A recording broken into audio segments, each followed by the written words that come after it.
Hey YouTube, this is Project Prepper 42. Yesterday I did a video on my medical kit and I pulled this little container out, but I kind of wanted to do its own video just on this container. But I also pulled one out of my vehicle to kind of show you a different, different setup or different things that you can do to have a more peace of mind if something ever does happen.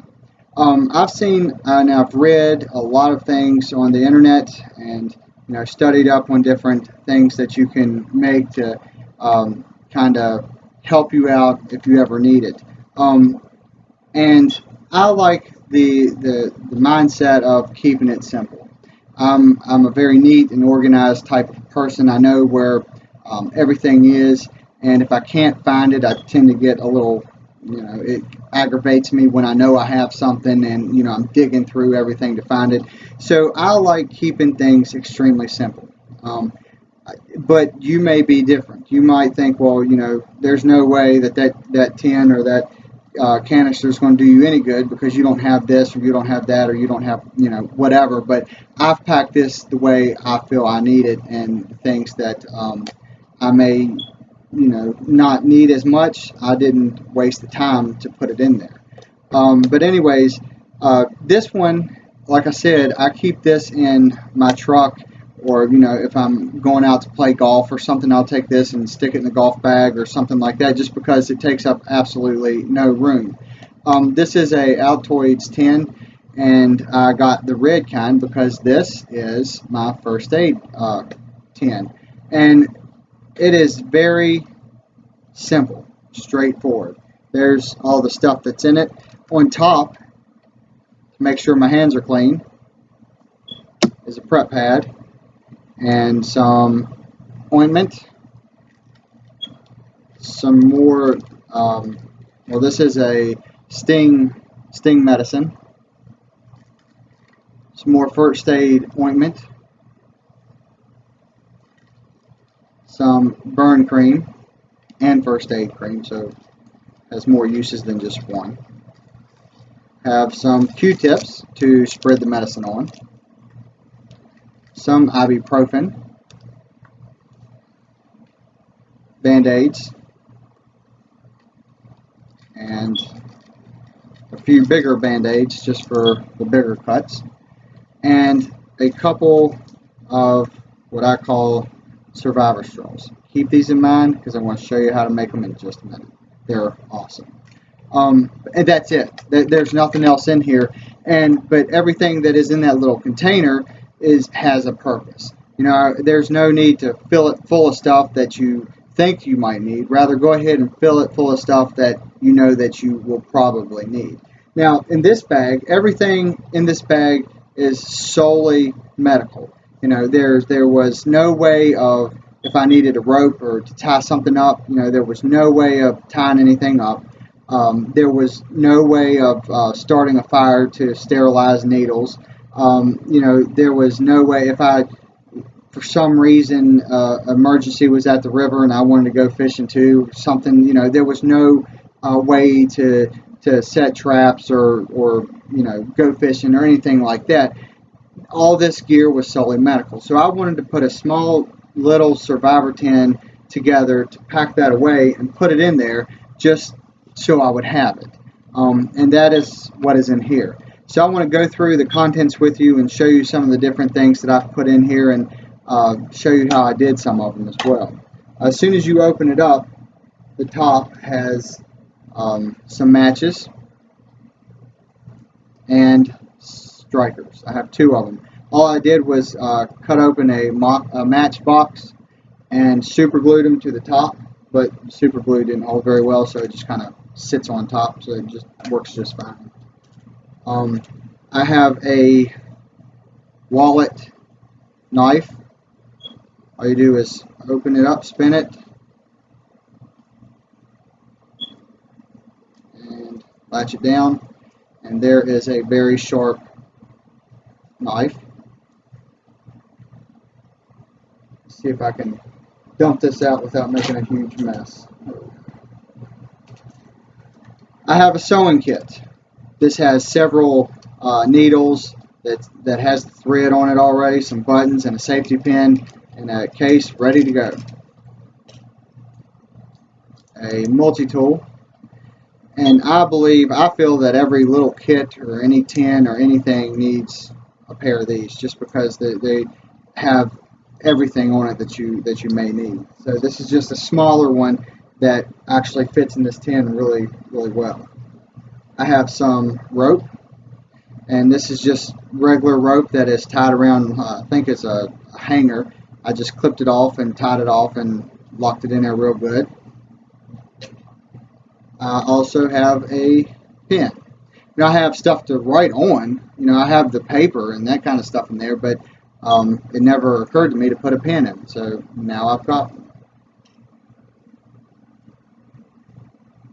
I have a fishing kit, and this just has some fishing line, some hooks and sinkers wrapped up around a bobby pin. You can use bobby pins for just about everything.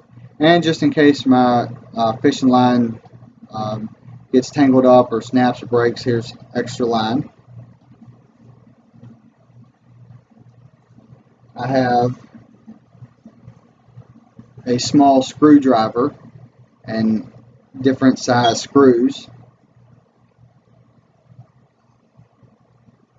I have a straw that I cut to stick in a razor blade, so I'm not poking my finger or gouging anything when I'm trying to get in it.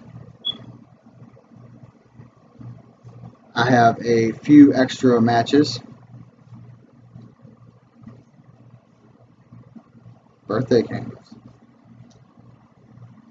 and I have a very small flashlight. I don't know what this came from or what it's actually used for. It's just one of the kids' little toys that I went through one of the toy boxes and found it and thought, this is a very great thing to have. So small and lightweight and just packs in there real nicely. And the last things that I have, this one here is a Survivor straw, waterproof straw, filled with tinder, fire tinder. This has some different fish bait in there. This has more fire tinder in it. Here is some extra matches, just in case if anything in that case got wet. These are waterproof. And these two have some birthday candles in there as well. Doing small little things like this is crucial when you're prepping, because you always want to have backups, and you can always find creative ways to do things. And I want to show you real quick how to make these. All of this, everything in this case, everything in this case was picked up around the house. I had to do absolutely nothing special to get it. I didn't have to go anywhere to get it. I didn't have to order it. All I did was think, okay, what is some of the things that I'm missing in this bag to make it 100% complete? And I just walked around the house and found the stuff that I needed, and now it is complete in my opinion. But doing things like this really helps the fact that, if worst case scenario happened and if it was pouring the rain down and everything got soaking wet and I needed to sterilize a needle or whatever, I have waterproof containers that keep everything in it. Now, to make these, it's actually quite simple. All you do is you get a regular straw, and I think this one was like a McDonald's straw because it's a lot thicker, but these any straws would be fine. You just get a regular straw and you just cut the size off that you needed. For this demonstration, I just got a small size here. And what you do is you just get a pair of pliers and you clamp the bottom, just like that. And then you melt the bottom of it.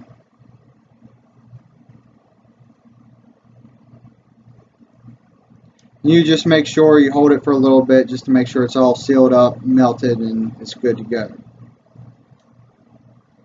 Alright, and then I got some dryer lint for this demonstration. And dryer lint is a wonderful way to start fire. There's so many different ways that you can start fire, but this is a this and cotton balls and char cloth. I'll show you how to make some char cloth later, but anything like this is a great way to start fire. All you do is you put it in there, and I use a screwdriver or a match or something to shove it down in there. And there's some more room in there, so I'll do another piece of it. You just roll it up into a little ball, twist it around real good till it at least starts in there by itself, like that. And then you just push it on there.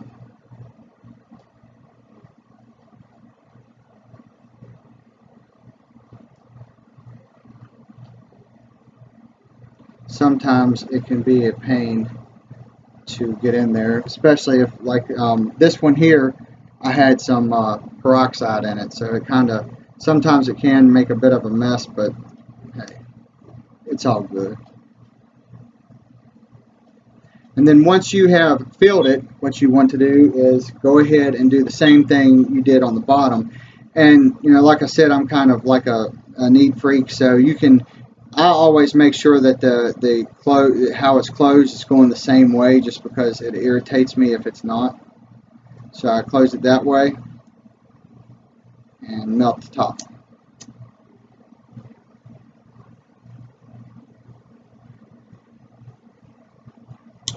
Give it a few seconds just to make sure that it closes all the way. And there you have waterproof fire starters. And to prove that it is waterproof, here's a little glass filled with water. I'm just going to drop it down in there and hold it, hopefully not bust it with scissors, would be good. Hold it down there in the bottom.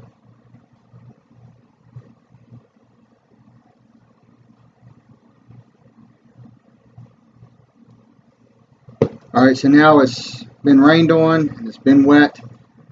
And what we are going to do, dry it off, wipe off the water, and cut it open. And take the scissors up this way, just make it a little bit easier to get it.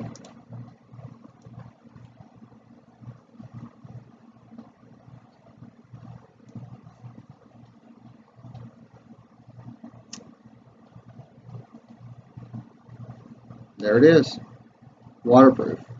And it's just that kind of stuff that makes prepping a fun time to experiment with things, research stuff. And these little tins that I've put together is a lot of fun to just sit there and go through some of the stuff that you find. And if you think that you might have uses for it, go ahead and throw it in your bag. I mean, this weighs absolutely nothing, and neither does this. And I feel a whole lot more comfortable having something like this just tucked away in my first aid bag, just in case if I need a little something extra.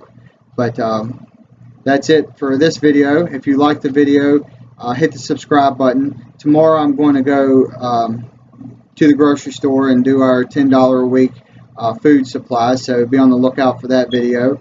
Otherwise, hit the subscribe button if you liked it. Let me know and share the video with your friends and family, and as always, keep on prepping, and we'll see you on the next one. Have a good one.